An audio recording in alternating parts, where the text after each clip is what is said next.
దేశంలో 2 ఎకరాలతోటి మొదలుపెట్టిన రాజకీయం ఈరోజు భారతదేశ చరిత్రలోనే అత్యధిక ధనిక సీఎంగా మారినటువంటి మన గౌరవనీయులైనటువంటి ముఖ్యమంత్రి శ్రీ నారా చంద్రబాబు నాయుడు గారు. ఇది ఒక తెలుగువాడిగా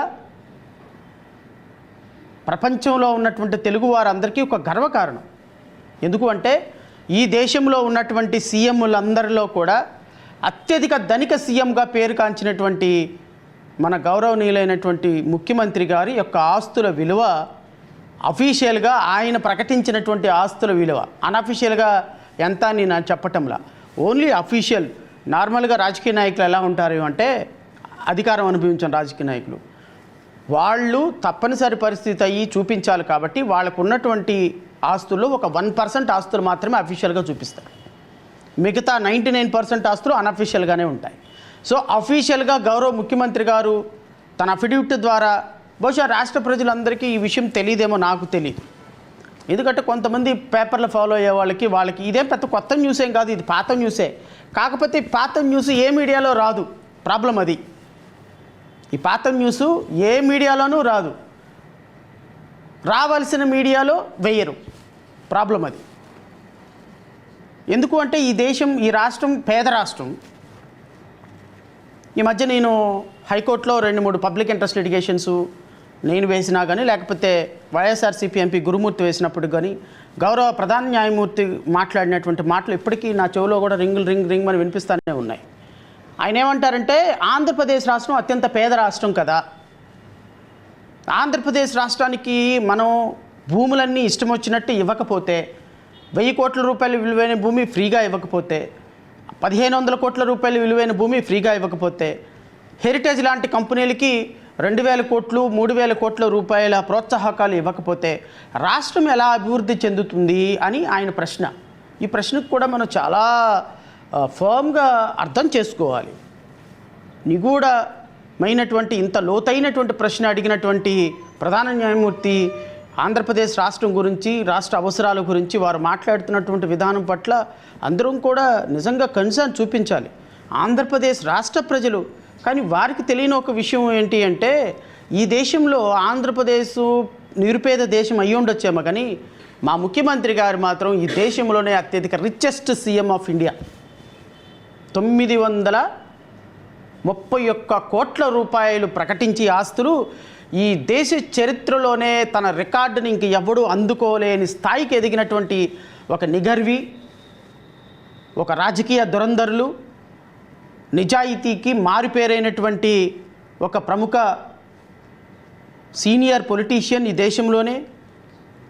లా అండ్ ఆర్డర్ అంటే ప్రాణంగా, ఏం తింటావయ్యా నువ్వు అంటే లా అండ్ ఆర్డర్, ఏం తాగుతావయ్యా అంటే లా అండ్ ఆర్డర్, ఏం కప్పుకొని పడుకుంటావయ్యా అంటే లా అండ్ ఆర్డర్. అంటే లా అండ్ ఆర్డర్ని శ్వాసగా, లా అండ్ ఆర్డర్ని జీవితంగా, లా అండ్ ఆర్డర్ని మాత్రమే తినేసి తాగేసి పడుకునేటువంటి ఒక అద్భుతమైనటువంటి ముఖ్యమంత్రి చంద్రబాబు నాయుడు గారి ప్రతిభ ఈ దేశంలో అందరి ముఖ్యమంత్రుల కంటే రిచెస్ట్ సీఎం ఆఫ్ ఇండియాగా వెళ్ళటం అనేది, ఓ పక్క బ్యాలెన్స్డ్గా లా అండ్ ఆర్డర్ని మెయింటైన్ చేస్తూ, బ్యాలెన్స్డ్గా రాజకీయాల్లో ఏ విధమైనటువంటి ఒక చిన్న తప్పు కూడా చేయకుండా, విజాయితీగా విలువైనటువంటి రాజకీయాలు, 2 ఎకరాల నుంచి ఈరోజు కొన్ని లక్షల కోట్ల రూపాయలకు అధిపతి అయినటువంటి వైనం నిజంగా రేపొద్దున ఎన్ని సినిమాలు తీసినా, బయోపిక్లు తీసినా కూడా ఎవరికి అందదు.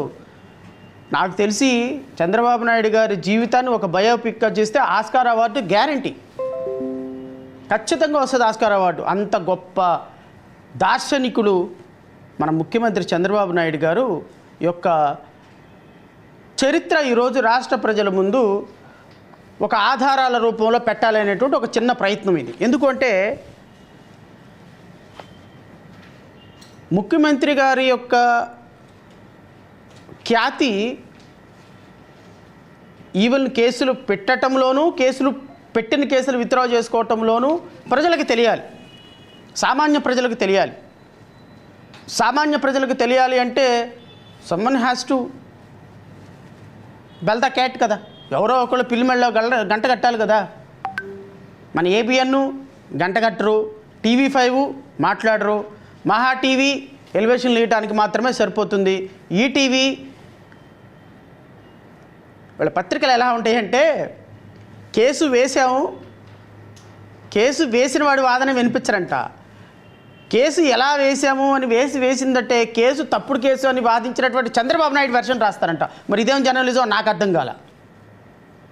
సహజంగా జర్నలిజం అంటే వాదన వినిపించిన వాళ్ళు ఏం వాదన వినిపించారో అవతల పక్క వాళ్ళు రాస్తారు. ఇది జర్నలిజం, నాకు తెలిసినటువంటి జర్నలిజం. ఎందుకంటే కొద్దిగా గొప్ప నేను కూడా ఒక పేపర్కి జర్నలిస్ట్గా పనిచేశాను కాబట్టి ఒక 6 నెలల కాలం పాటు ఒక జర్నలిజం స్కూల్లో కొంత ట్రైనింగ్ తీసుకున్నాను కాబట్టి నాకు కూడా కొంత అవగాహన ఉంది జర్నలిజం అంటే. సహజంగా నేను కేసు వేసాను అనుకోండి, పలానా వ్యక్తి కేసు వేశారు, పలానా వ్యక్తి ఇది తప్పు అన్నారు, పలానా వ్యక్తి ఇది కరెక్ట్ అన్నారు అని చెప్పి దీనికి ప్రతివాది ఇలా కాదు ఇది తప్పు అన్నారు అని చెప్పేసి అది జర్నలిజం అంటే. ఇది రివర్స్ జర్నలిజం. ఈ రివర్స్ జర్నలిజంలో కేసు వేసినవాడు ఎవడు, కేసు ఏం ఆర్గ్యుమెంట్ చెప్పాడో అనవసరం, వాళ్ళు ఏం వాదన వినిపించారు అనేది హెడ్డింగ్గా పెట్టి రాసేటువంటి ఒక గొప్ప జర్నలిజం ఉన్నటువంటి ఈ రాష్ట్రంలో వాస్తవాలు ఎవరికి తెలుస్తాయి? వాస్తవాలు చెప్పడానికి ఎవరు సిద్ధంగా ఉన్నారు? వాస్తవాలు రాయటానికి ఎవరు సిద్ధంగా ఉన్నారు? వాస్తవాలు అంగీకరించడానికి ఎవరు సిద్ధంగా ఉన్నారు? నేను గౌరవ ముఖ్యమంత్రి గారిని ఈ సందర్భంగా అభినందిస్తున్నా. దేశ చరిత్రలో అత్యంత రిచెస్ట్ సీఎంగా అయినటువంటి మీరు ఇంత పూర్ స్టేట్కి ముఖ్యమంత్రిగా ఉండి ఈ రాష్ట్రం యొక్క ప్రజల ప్రగతి కోసం, వారు జీవన ప్రమాణాలు పెంచడం కోసం మీరు పడుతున్నటువంటి కృషి, మీరు పడుతున్నటువంటి తపన అనిర్వచనీయం. నా భూతో నా భవిష్యత్. Top positions Chandrababu Naidu 931 crores తోటి ఈ దేశంలోనే రిచెస్ట్ సీఎం. సెకండ్ పొజిషన్లో ఎవరున్నారు అంటే Pema Khandu, BJP Arunachal Pradesh chief minister. ఇతనికి 332 కోట్ల రూపాయలు. అంటే చూడండి, 931 కోట్ల రూపాయల నుంచి రెండో పొజిషన్ అంటే 332 కోట్ల రూపాయలు అంటే అరుణాచల్ ప్రదేశ్ సీఎం గారికి. అసలు చంద్రబాబు నాయుడు గారిని ఇంకొక సుదీర్ఘమైనటువంటి 50 సంవత్సరాల్లో కూడా అందుకోలేని స్థాయికి ఒక రిచెస్ట్ సీఎంగా అయిపోయినటువంటి ఘనమైన చరిత్ర రాష్ట్ర ప్రజలు తెలుసుకోవాలి. మూడో పొజిషన్లో ఉన్నారు సిద్ధరామయ్య గారు. పాపం ఈయనకి 51 కోట్లు. సిద్ధరామయ్య కర్ణాటక చీఫ్ మినిస్టర్, ఈయనకి 51 కోట్ల రూపాయలు ఆస్తుందంట. అఫీషియల్గానే అసలు వీళ్ళు చంద్రబాబు నాయుడు గారి దరిదాపుల్లో కాదు కదా, అసలు చంద్రబాబు నాయుడు గారిని బీట్ చేయాలి అనేటువంటి ఆలోచన ఈ దేశంలో ఉన్నటువంటి 5,000 మంది ఎమ్మెల్యేల్లో లేకపోతే 29 మంది ముఖ్యమంత్రుల్లో ఏ ఒక్క ముఖ్యమంత్రికి లేని చరిత్ర ఈరోజు గౌరవ ముఖ్యమంత్రి గారు సాధించినందుకు మనం ఈ ఉగాది పర్వదినాన ప్రతి ఒక్కళ్ళకి కూడా మన తెలుగువాడు సాధించిన విజయంగా గొప్పగా చెప్పుకోవాలి అనేది చెప్పటం కోసం ఈరోజు ప్రెస్ మీట్ ఏర్పాటు చేశాం. అయితే పాపం పిచ్చిగా